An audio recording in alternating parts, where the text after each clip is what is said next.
हो ते गेटच्या बाहेर जात आहे.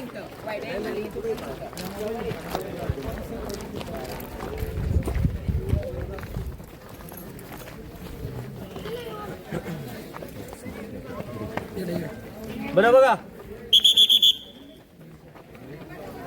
बघा तुम्हाला 1.5 तासाचा वेळ दिलेला आहे. 1.5 तासामध्ये 1 पॉइंटला लावा किंवा 5 पॉइंटला लावा, ते तुमच्या हातात आहे. बघा पहिली इमारत आपल्याला बघायला मिळते, सर्वात मोठी, याचं नाव आहे गंगा. दिसली का सर्वांना? दुसरी इमारत आहे ती यमुना आणि त्याच्या पलीकडे आहे ती सरस्वती. म्हणजे गंगा, यमुना, सरस्वती, अंबरखान्यामधील 3 धान्याची कोठार आहेत. या जागेला पहिल्यांदा ओळखलं गेलं बालेकिल्ला. प्रत्येक गडावर एक तर छोटा बालेकिल्ला असतो ना, म्हणजे राजांची राहण्याची जागा असते. तर बालेकिल्ल्यामध्ये फक्त राजे नव्हते, शस्त्रसाठा, अन्नसाठा, दारुगोळा, टंचाई, चुनखनी हे सगळे एकत्रित जिथे येतं तो हा बालेकिल्ला. तर या जागेमध्ये छत्रपती शिवरायांचा छोटासा राजवाडा होता. तो इंग्रजांनी 1844 मध्ये गडाचा ज्यावेळेला पहिला दरवाजा तोडला गेला, याची नासधूस केली गेली. एकही अवशेष त्यांनी त्यावेळेला ठेवलं गेलेलं नाहीये. याच्यातला खजिना जो होता तो त्यांनी त्यावेळेला सगळा लुटून नेला. मग आपल्याकडे बालेकिल्ला आहे का? नाहीये. म्हणून तुम्हाला याची ओळख करून दिली जाते बालेकिल्ला म्हणून. अंबरखाना, अंबरखान्याचे अर्थ 2 आहेत. अंबर म्हणजे आकाश, खाना म्हणजे जेवण, बरोबर आहे. दुसरा अर्थ असा आहे, म्हणजे हत्ती, खाना धान्याचं कोठार. हत्तीच्या पाठीवर जी अंबारी असते त्याचा आकार याला दिला गेला. आणि धान्याचं कोठार याने ज्या जागी आपण धान्य साठा केला जातो ती धान्याची कोठार आहेत. आता सध्या 3 इमारती मोकळ्या आहेत. सर्वात मोठी जी इमारत जी आहे ती गंगा, ही मी तुम्हाला दाखवतो. सर ग्रुप बरोबर फोटो काढणार आहे इमारतीचा, काढणार आहे. तिथं समोर उभा राहू सगळे पटकून. वरला हा 4था दरवाजा आहे. तर या चारीचे 4 दरवाजे बंद होते. या जागेमध्ये पडदा होता. ज्या वेळेला ही गोडाऊन धान्यानं फुल भरली, पडदा ज्यावेळेला आपण वर करतो, हवेच्या दाबामुळे म्हणजे प्रेशरमुळे धान्य पाण्यासारखं बाहेर निघायचं. उदाहरणार्थ पिंपामध्ये पाणी कोकण केलं, पाणी बाहेर पडतं का, तसं धान्य इथून बाहेर पडायचं. याच्यामध्ये धान्य होतं मोकळं, पोती वगैरे काहीही ठेवलं जात नव्हतं. ही इमारत 7 खांबावर उभी असणारी इमारत आहे. सध्या आपण एका खांबाच्या मागे आहोत. पुढचे आपल्याला 6 खांब दिसत नाहीत. कंस्ट्रक्शन लाईन एकसारखी आहे, इकडे तिकडे सरकलेली नाहीये. पहिल्या पोलला 3 मेजरमेंट आहेत. 15, 45, 90. 15 दिवस 2 आठवडे, बरोबर आहेत का? 45 दिवस 1.5 महिना.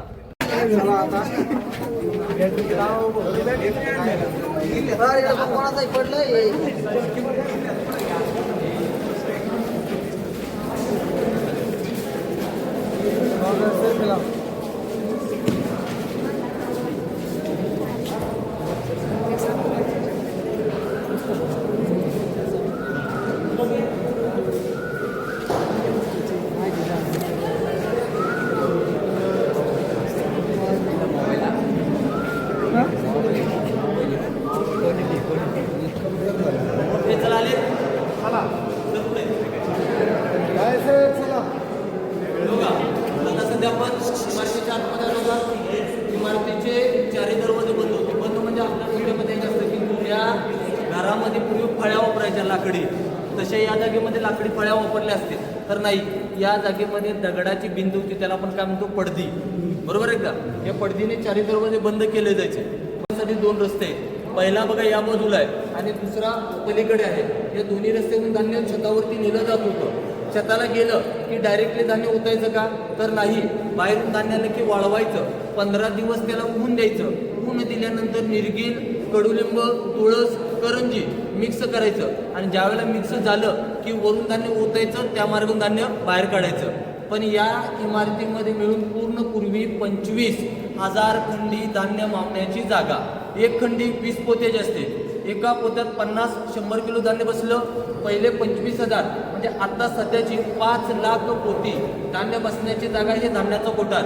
पण याच्यामध्ये वेगवेगळ्या पद्धतीचं धान्य होतं. या इमारतीमध्ये पूर्ण तांदूळ, दुसऱ्या इमारतीमध्ये भगर आणि तिसरी इमारत नागली नाचणं ही खिडकी आहे. लेवल पाण्यासाठी अर्धे स्लीप फुल भरायची गंगा कोठार. म्हणजे ज्या वेळेला या पन्हाळगडाला सिद्धी जोहर याने वेढा जो दिला, त्या वेढामध्ये छत्रपती शिवाजीराजांनी आपल्या लोकांना रसद पुरवली.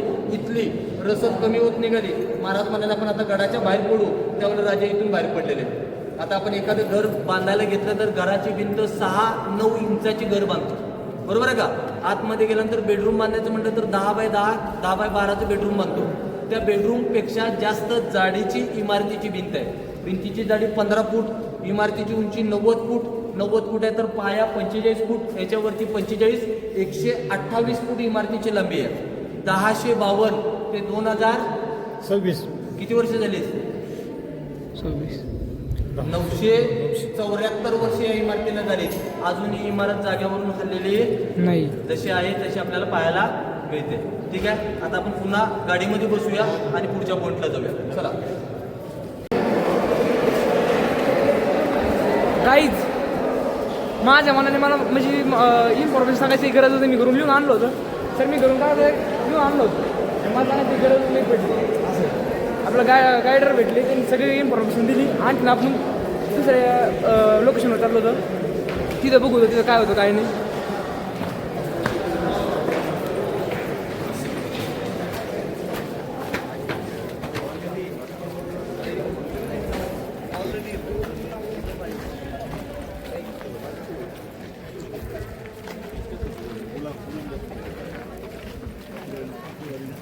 तर काही फायनली आपण दुसऱ्या लोकेशनवर पोहोचलेलो आहेत. आता झाली इन्फॉर्मेशन घेऊन आणि दुसऱ्या लोकेशनवर. चला चला चला ना आपल्यासोबत वेगळे आपण काही अडचण नाही, ते पण काही आपल्याला इन्फॉर्मेशन देत होतं. चला सर.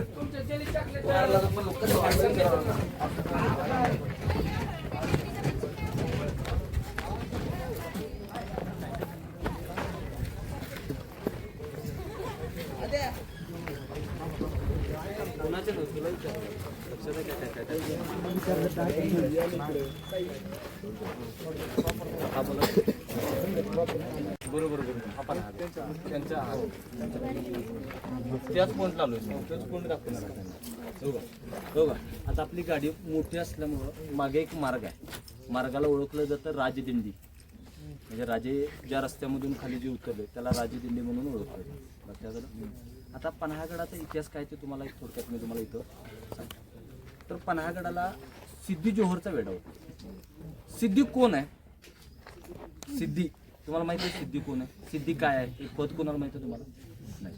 तर आदिलशहाकडं पहिली तुम्हाला आता सिद्धीची ओळख सांगतो. आदिलशहाकडं 21 बघा ना खाली या इकडे खाली अरे तुमच्यासाठी मी बसून काय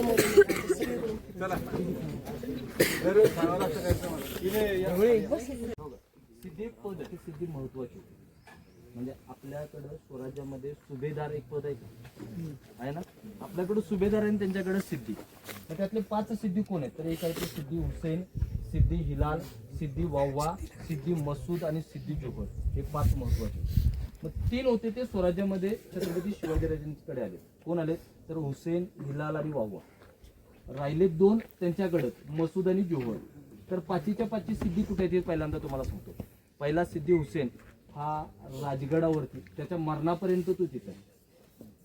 पहिला सिद्धी समजला. दुसरा सिद्धी हिलाल, अफजल खानाचा वकील कृष्णाजी भास्कर कुलकर्णी ज्या वेळेला महाराजांवरती दानपट्टा जो उगारला ना, महाराजांना ढकलला आणि तो स्वतःवरती घेतला. प्रतापगडावरती सिद्धी हिलाल मारला गेला. सिद्धी वाव्वा, सिद्धी वाव्वा वेड्यात मराठे वीर दौडले 7, म्हणजे नेसरी गडिंग्लज जवळचे युद्ध जे झालं त्या नेसरीच्या युद्धामध्ये सिद्धी वाव्वा हा प्रतापराव गुजरांच्या सोबत गेला. 3 झालेत का? चौथा सिद्धी मसूद जन मुरुड जंजिरा, माहिती आहे का? मुरुड जंजिरा पाण्यामधला किल्ला तो बांधला. आणि सिद्धी जोहर ज्याने आपण पन्हाळगडाला वेढा दिला. हे 5 सिद्धी महत्वाचे. तर सिद्धी जोहरचं गाव कुठं आहे? तर गुजरातमध्ये कर्नूल कर्नाटक आणि कर्नूल साताऱ्याचे. फाजल खानचा मित्र आहे. फाजल खानने बडी बेगमला मित्राची ओळख सांगितली. माझा मित्र असा आहे, माझ्या मित्राने हे केलं, माझ्या मित्राने ते केलं. तर बडी बेगम सांगते तुझ्या मित्राचं कौतुक मला ऐकायचं नाही, तो मित्र काय आहे ना माझ्या समोर हजर. म्हणून 45,000 फौज ही बिजापूर दरबारामध्ये हजर राहिली. आणि दख्खन में आपकी ताकत काम आएगी क्या? तर सिद्धी म्हणतो आपके पास जितने नामचीज सेनापती है उनके पास जितने लोग नहीं है ना उतने मैं अभी 7 लेके आया. ते पुन्हा विचारते आप जीतोगे या हारोगे? तर सिद्धी म्हणतो हार मैंने कभी सुनी नहीं है. फाजल खान उठला आणि फाजल खानने 15,000 सनद 15,000 सैन्य सिद्धी जोहरला दिलं. 45 15 किती झालेत? 60,000 झालेत का? 60,000 ताकद ज्यावेळेला बाहेर पडली त्यावेळेला बडी बेगम सिद्धी जोहरला सांगते सिद्धी गड किल्लो की मुझे कमी नहीं है, गड किल्लो की मुझे कमी नहीं है, मुझे चाहिए तो सिर्फ हे तुम्ही म्हणता शिवाजीराजे, छत्रपती शिवाजी महाराज, शिवा पाहिजे. आपल्याकडे राजांना संबोधलं जातं आदिलशाही, निजामशाही, कुतुबशाही, बिदरशाही, बुकरशाही आणि मुघलशाहीमध्ये शिवाजी राजांना छत्रपती शिवाजी राजा नावाने कधी ओळखला गेला नाही. राजा ओळखला गेला पहाडी चुहा किंवा दक्कन का चुहा या नावाने आपला राजा ओळखला गेला. गड किल्लो की कमी नाहीये, मुझे चाहिए तो सिर्फ दक्कन का चुहा म्हणून दक्कनेमध्ये आला.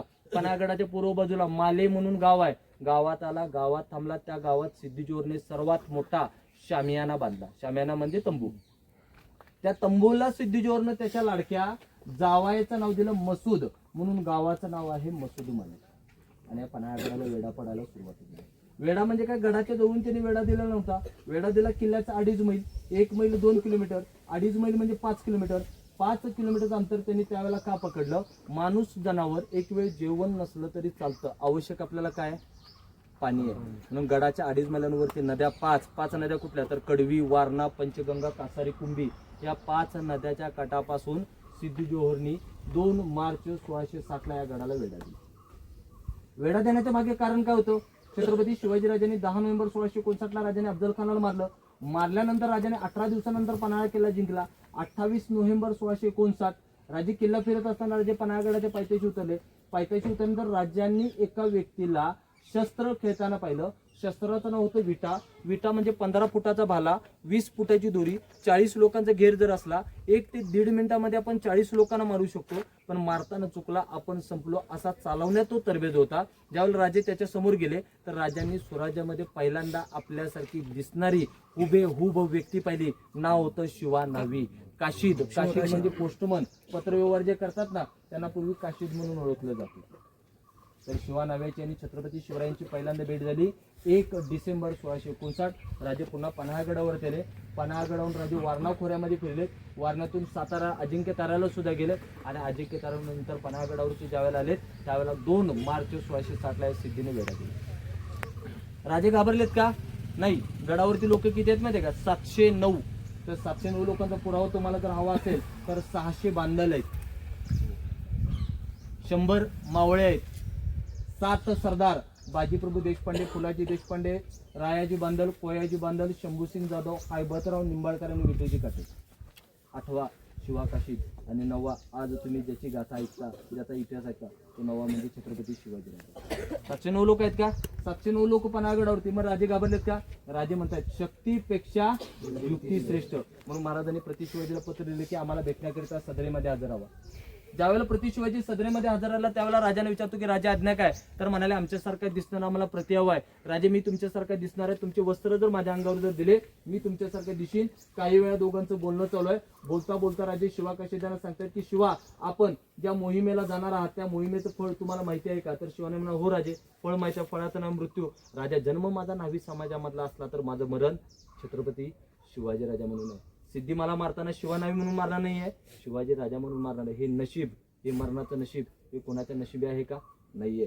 राजे ही मोहीम मला स्वीकारू द्या. मग महाराजांनी सिद्धूजीला पत्र लिहिलं की आम्ही तुमच्यापर्यंत शरणागत येतो. तर सिद्धीनं उलट टपा लिहिलेला, शिवाजी राजा आपण एवढ्या मोठ्या सुरम्याला अफजल खानाला तुम्ही छावणीमध्ये मारू शकता, मग मी कोण आहे? मी जिथं सांगतो तिथं तुम्ही या. म्हणून सिद्धीजोहरने दुसरा शम्यानं पोताच्या तळी दक्षिण उत्तर आहे. राजे सदरेमध्ये सदरेच्या समोर सिद्धी होता. पावसाळ्याचे दिवस होते त्यामुळे दिशा लक्षामध्ये आली नाही. त्याला वाटलं ही पूर्व, ही पश्चिम, ही उत्तर आणि ही दक्षिण, म्हणजे त्याच्या उत्तरेचा वेढा हटवायचा होता. पण सिद्धीजोहरने तो वेढा हटवला नाही. हा वेढा हटवला आणि हा वेढा जाम केला. म्हणजे राजांना जाण्यासाठी जो रस्ता हवा होता तो त्यांनी त्यावेळेला मोकळा करून दिला.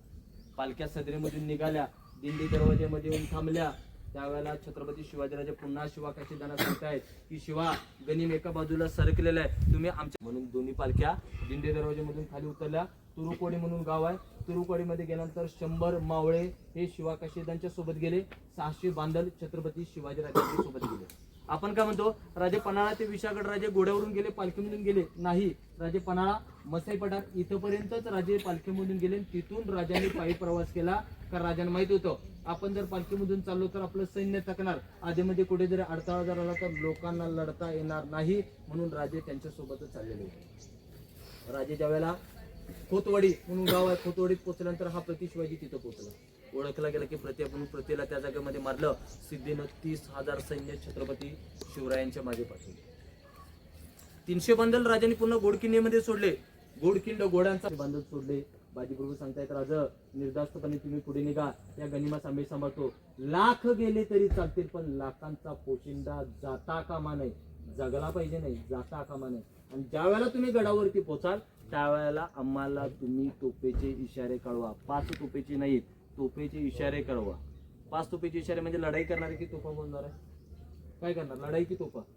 लढाई करणार का? ज्यावेळेला गडावरती पोचाल त्यावेळेला मला तोफेचे इशारे कळवा. आता 300 बांधल, 30,000 सैन्य. मग पहिली तुकडी 10,000ची आली. 10,000ची तुकडी आल्यानंतर दगड आणि ठेचडी, जागा क्लीन. दुसरी तुकडी शिवाक्याचे शस्त्र, विटा. पावसाळ्यामध्ये चालताना आपण खाली पाहतो, वरती पाहत नाही. विटा यायचा, घुसायचा, पुन्हा बाहेर यायचा. म्हणजे 300 बांधलांनी 20,000 सैन्य संपवलं. आणि 10,000ची शेवटची तुकडी ज्यावेळेला दाखल झाली त्यावेळेला शिवाजीराजे खेळणा म्हणजे विशालगड, खेळणा किल्ल्याच्या पायथ्याची तुकडी. तिथं भिडाची देवी आणि नारायण सुर्वे यांचा वेढा होता. वेढा फक्त गडाच्या पुढून होता, बाजूने दरी आहे. राजाने तिथून युक्ती सुचवली, दरीतून खाली किल्ल्याच्या मध्ये जरी, दरीच्या साह्याने गडाच्या वरती चढले. नारायण सुर्वे यांच्या 60 माळांना